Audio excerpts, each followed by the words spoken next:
परिचय। सुनीता, क्या तुम इस जीव का नाम बता सकती हो?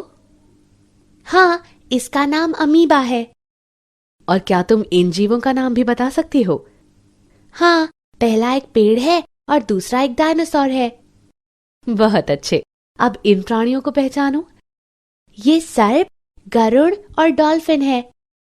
सुनीता, क्या तुम्हें पता है कि करोड़ों वर्ष पहले पृथ्वी पर जीवन कैसा था और कैसे अनेक प्रकार के जीव आद्य पृथ्वी से प्रकट हुए? नहीं। हाँ, मैं तुम्हें समझाती हूँ कि करोड़ों वर्ष पहले पृथ्वी पर क्या हुआ और सभी जीवों, डायनासोर, अमीबा, पौधे और अन्य जीव जंतुओं का विकास कैसे हुआ। उद्देश्य।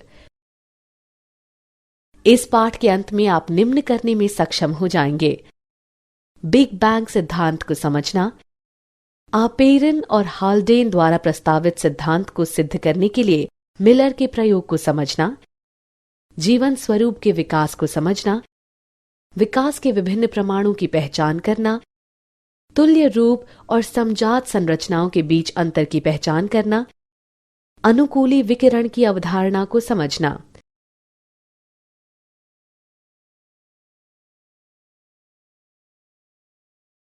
बिग बैंग सिद्धांत।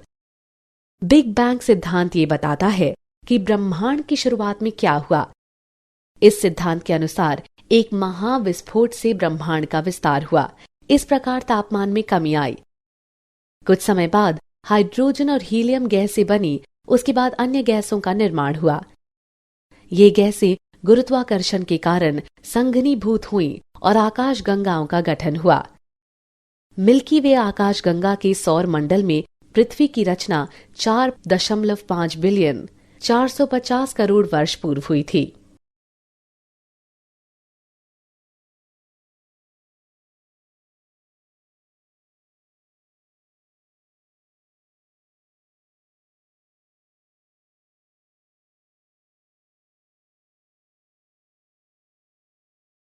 पृथ्वी के वायुमंडल का निर्माण। प्रारंभिक अवस्था में पृथ्वी पर वायुमंडल नहीं था। पृथ्वी की सतह गलित पदार्थों से निर्मुक्त हुई जल वाष्प, मीथेन, कार्बन डाइऑक्साइड तथा अमोनिया द्वारा ढकी थी। सूर्य से आने वाली पराबैंगनी किरणों ने पानी को हाइड्रोजन और ऑक्सीजन में विखंडित कर दिया।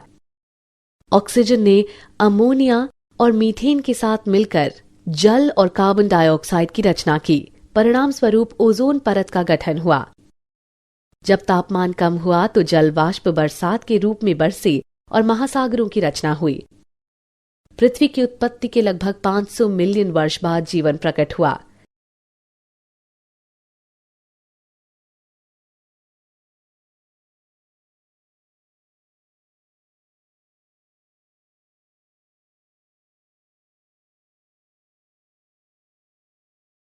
स्वतः जनन का सिद्धांत।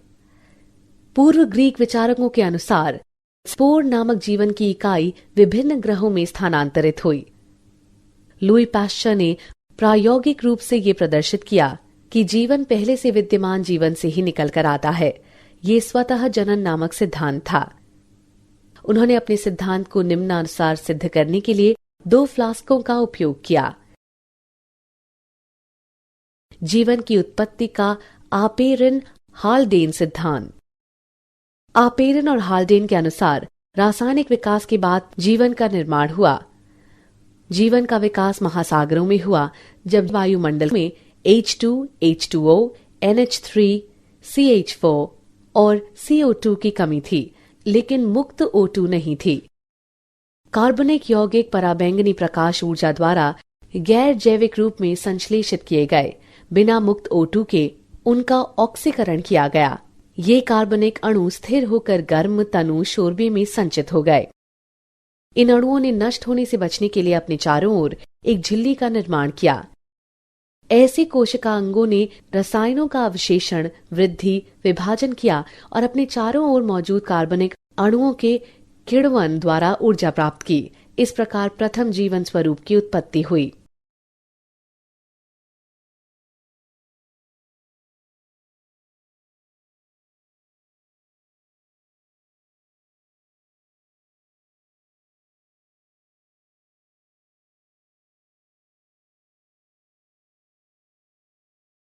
मिलर का प्रयोग।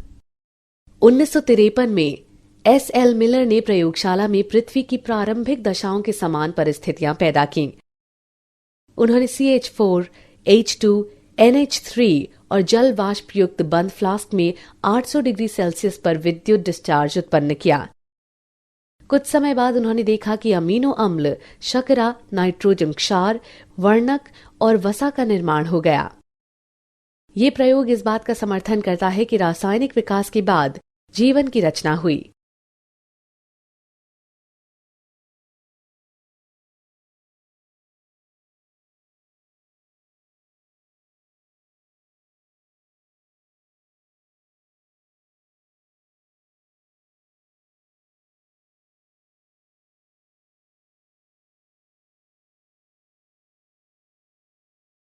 विशेष सृष्टि का सिद्धांत। पारंपरिक धार्मिक साहित्य के अनुसार विशेष सृष्टि के सिद्धांत के 3 संकेतार्थ हैं। वो सभी जीव जिन्हें हम आज देखते हैं ऐसे ही सर्जित हुए होंगे। उत्पत्ति के समय से ही ये जैव विविधता थी और भविष्य में भी ऐसी ही रहेगी। पृथ्वी लगभग 4000 वर्ष प्राचीन है।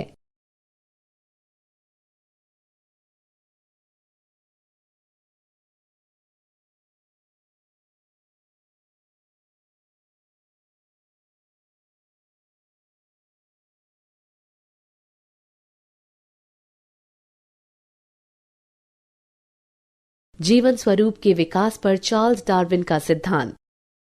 चार्ल्स डार्विन ने निष्कर्ष निकाला कि विद्यमान सजीव कामोवेश आपस में समानताएं तो रखते ही हैं, बल्कि उन जीव रूपों में भी समानता रखते हैं जो करोड़ों वर्ष पूर्व के समय विद्यमान थीं। उन्होंने बताया कि प्रत्येक जीव संख्या के लक्षणों में विभिन्नता निहित होती है, जो कुछ जीवों को प्राकृतिक दशाओं में अच्छी तरह से जीवित रहने में सक्षम बनाती है। इसे उपयुक्तता के रूप में जाना जाता है।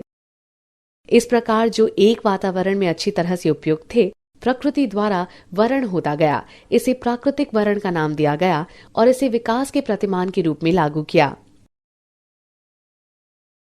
विकास के प्रमाण।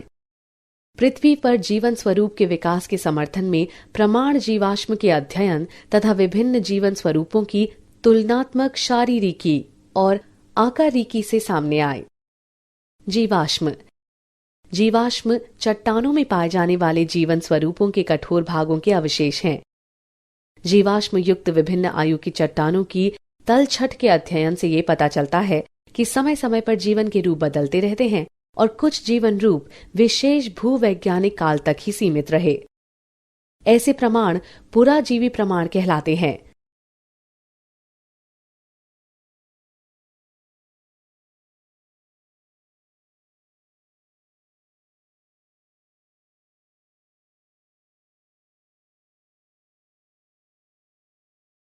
समजात संरचनाएं।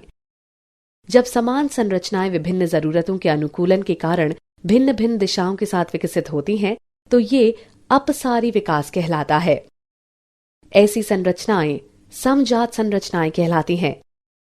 उदाहरण बोगनविलिया एवं क्यूकरबिटा के क्रमशः कांटे एवं प्रतान।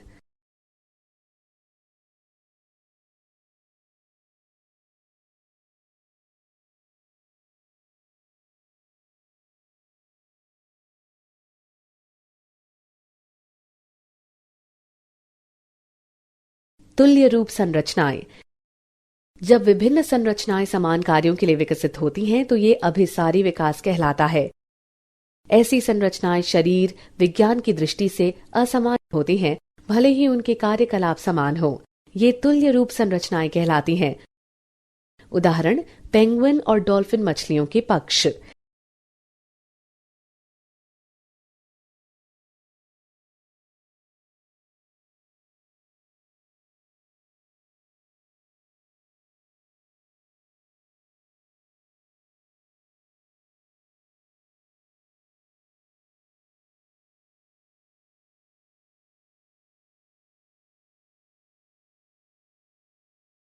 अनुकूली विकिरण। एक विशेष भूभौगोलिक क्षेत्र में विभिन्न प्रजातियों के विकास का प्रक्रम एक बिंदु से शुरू होकर अन्य भूभौगोलिक क्षेत्रों तक प्रसारित होने को अनुकूली विकिरण कहते हैं। उदाहरण 1. गैलापैगो द्वीप की डार्विन फिंच। 2. ऑस्ट्रेलियाई मार्सूपियल।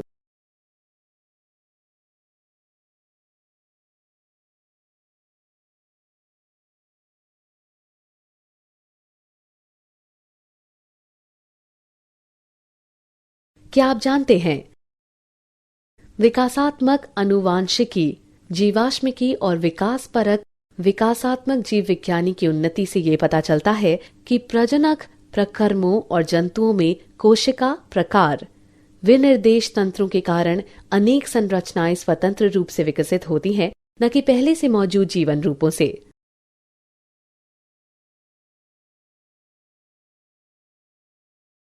सारांश। आइए हमने जो कुछ सीखा है उसे संक्षेप में दोहराएं।